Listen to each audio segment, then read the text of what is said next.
Good morning children. आओ हम लोग कंटिन्यू करें आगे। यहाँ दूसरा नंबर लगा लेना बच्चों। ध्यान देना मेरे प्यारे बच्चों। देखो यहाँ, बहुत रोकता था सुखिया को, न जा खेलने को बाहर, नहीं खेलना रुकता उसका, नहीं ठहरती वह पल भर। मेरा हृदय कांप उठता था, बाहर गई निहार उसे, यही मनाता था कि बचा लूं किसी भांति इस बार उसे। इसे समझते हैं, क्या कहते हैं कवि यहाँ। तो यहाँ कवि सियाराम शरण गुप्त जी इन पंक्तियों में कहते हैं कि महामारी के प्रचंड रूप को देखकर पिता अपनी बेटी सुखिया को बार बार बाहर जाकर खेलने के लिए मना करते थे। बहुत रोकता था सुखिया को, कौन? उनके पिता, कि ना जा खेलने को बाहर। क्यों बच्चों?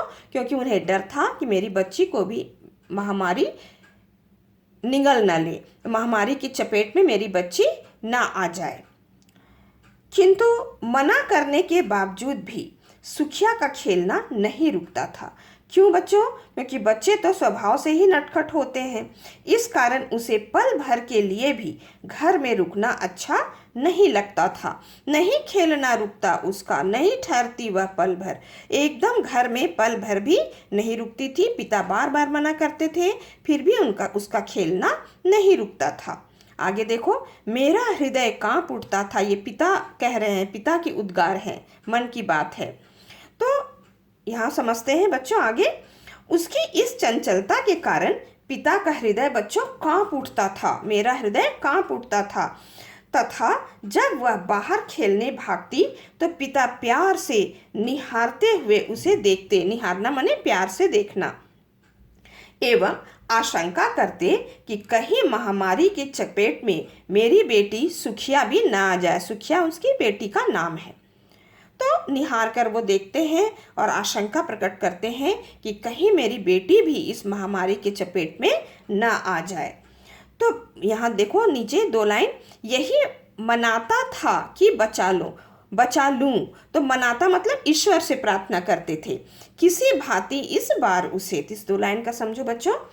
पिता ईश्वर से भी प्रार्थना करते हैं कि हे ईश्वर, इस महामारी से सुखिया की रक्षा करना। मनाता मतलब ईश्वर से प्रेयर करते हैं, प्रार्थना करते हैं, रक्षा करना, तथा मुझे भी इतनी शक्ति देना कि मैं अपनी बेटी को बचाए रख सकूं, किसी भांति इस बार उसे बचा लूं। तो समझ में आ गया बच्चों। आगे देखते हैं तीसरा खंड। आओ पढ़ें, तुम लोग भी मेरे साथ पढ़ो बच्चों। यहाँ 3 नंबर लगा लेना। भीतर जो डर रहा छिपाए, हाय वही बाहर आया। एक दिवस सुखिया के तनु को ताप तप्त मैंने पाया। ज्वर में विभल हो बोली वह, क्या जानूं किस डर से डर। मुझको देवी के प्रसाद का एक फूल ही दो लाकर।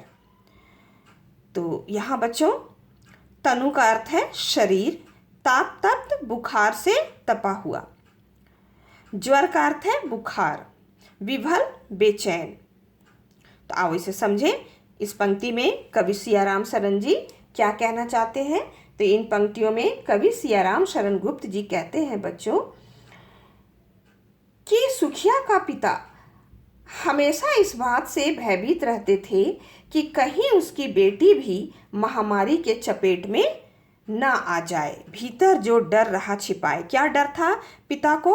कि मेरी बेटी भी कहीं महामारी के चपेट में ना आ जाए। हाय वही बाहर आया, इसका अर्थ क्या हुआ? परंतु होनी के सामने हम सभी मजबूर हो ही जाते हैं बच्चों। हाय मतलब होनी जो है वो होना ही है, और एक दिन ऐसा ही हो गया। पिता ने पाया कि सुखिया का शरीर अत्यंत ही तेज बुखार से जल रहा था। एक दिवस सुखिया के तनु को, उसके शरीर को पिता ने पाया कि ताप तप्त मैंने पाया। मैंने मतलब पिता ने, ताप तप्त बुखार से पीड़ित पाया पिता ने। उसका शरीर अत्यंत ही गर्म था और जल रहा था। ज्वर में विभल हो बोली वह, कौन? सुखिया जो बेटी, क्या जानूं किस डर से डर। आओ इसे समझते हैं। तो सुखिया बुखार से व्याकुल होकर, विभल मतलब व्याकुल होकर, ज्वर मतलब बुखार से, और दुखी भाव से, विभल मतलब दुखी हो जाना, बेचैन हो जाना, सब मीनिंग है इसका। तो दुखी भाव से और तथा एक अनजाने भय से ईश्वर को याद करती है। न जाने किस एक अनजाने डर से वो डर गई है और वो ईश्वर को याद करते हुए क्या कहती है बच्चों, देखो यहाँ, मुझको देवी के प्रसाद का एक फूल ही दो लाकर। और वो अपने पिता से आग्रह करती है। क्या आग्रह की है? तो पिता के सामने वो मांग रखती है कि उसे देवी के मंदिर के प्रसाद का एक फूल चाहिए। देवी के मंदिर का चढ़ा हुआ एक फूल प्रसाद के रूप में उसे चाहिए। ये अपने पिता से वो आग्रह करती है, मांग करती है। तो बच्चों, अगली कक्षा में आगे की पंक्तियों की व्याख्या हम लोग पढ़ेंगे, सीखेंगे। और अभी ये जो मैंने 3 बताया, उस सारे का भावार्थ मैंने PDF में दिया है और शब्दार्थ भी दिया है। तुम सभी बच्चों साफ, सुंदर और स्पष्ट रूप से अपने स्पर्श की कॉपी में लिख लेना और याद कर लेना। Thank you.